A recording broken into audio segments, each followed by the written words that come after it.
Hey everybody, it's Sheila from Boxing Rock Beer Sommelier. Very excited to be talking today about Hunky Dory Pale Ale. Because not only is it a gorgeous sunshiny day and perfect for barbecuing, it's time for a classic. And Hunky Dory is really, really a classic.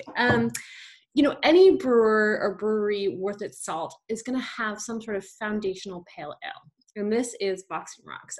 Certainly lots of other breweries across Nova Scotia and everywhere are brewing phenomenal pale ales. A lot of the time, and nowadays I find they're kind of overlooked. Lots of breweries are trying to do like really approachable, crisp, refreshing, like lagers and golden ales and blonde ales and things like that. And then also the flip side, the really crazily hopped IPAs. And then this pale ale category often sometimes gets overlooked, but it's something that, especially on a day like today when we're barbecuing, it's a great thing to go into your local NSLC or even online and pick up a six-pack. It's great for before the barbecue. It goes so well with food, and I'm going to talk a little bit about like what I would pair it with in just a second. Now, pale ales have a great history. Certainly in Britain, ESB, the English Special Bitter, more of a malt forward, but certainly still nicely hopped. Pale ales are 4 to 6% ABV, so not too strong, but still have quite a bit of flavor. So a little bit more flavor than a lager, maybe a little bit more bitterness, a little bit more hops. So the British would have used their British hops, so maybe woody, a little bit floral, and then came the American pale ale, which of course was like aggressively hopped with American hops, so Cascade and Centennial, which offer a really nice kind of citrusy, bitter, kind of almost grassy and piney a take on the ale as well. Sierra Nevada in the 1980s would have been like one of the first breweries to really kind of develop that style for the everyday, for everyday drinking. And it's really, like I say, there's going to be every brewery is going to have some sort of foundational pale ale for the everybody. And I think Hunky Dory really is an interesting one because it offers a really nice, interesting perspective in terms of bitterness, but also malt. The British, ESB is going to be a little bit malt forward, maybe a little bit more fuller in body, whereas the American pale ale is going to be a little bit more like light to medium in body, really carbonated, and again that like really nice bitterness, hop forward American hops. So Hunky Dory pours a really nice kind of golden straw, crystal clear, beautiful white foamy head, gorgeous carbonation on Hunky Dory Pale Ale.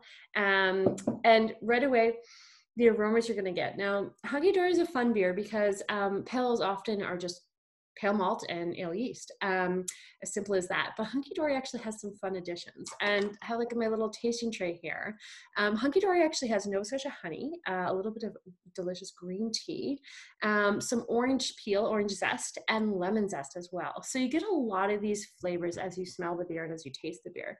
Right off the nose, you're going to smell some really nice kind of bready white bread, lightly toasted white bread, some sweetness from the malt, and that's also sweetness from the honey. You may be able to smell some of the honey, and this is a great beer to kind of test your senses with.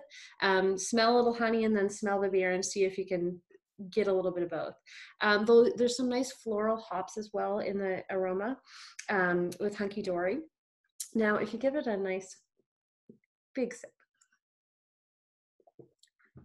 Hunky Dory has a lot of really interesting bitterness happen. That's from all that lemon zest, some of the hops that are added.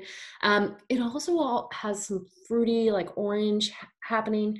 The mouthfeel is kind of light to medium, nice, beautiful carbonation, really vivid and really alive.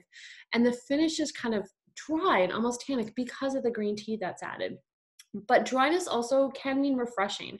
And certainly Hunky Dory offers a really, really nice, refreshing palate. Again, it's perfect for beer or for food. It's a perfect beer for food.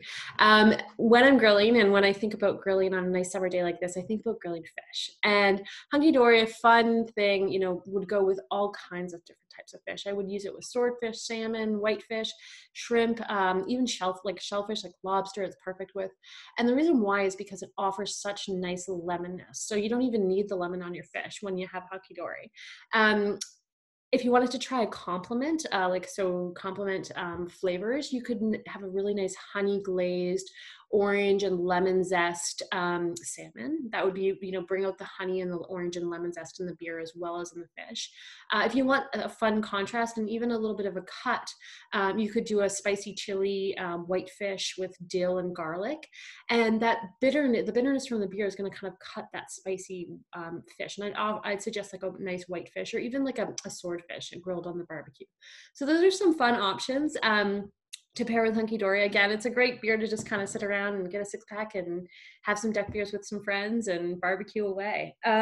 So cheers to our classic pale ale. Hopefully you're enjoying this beautiful, dare I say it, spring day. Thanks for listening. Take care.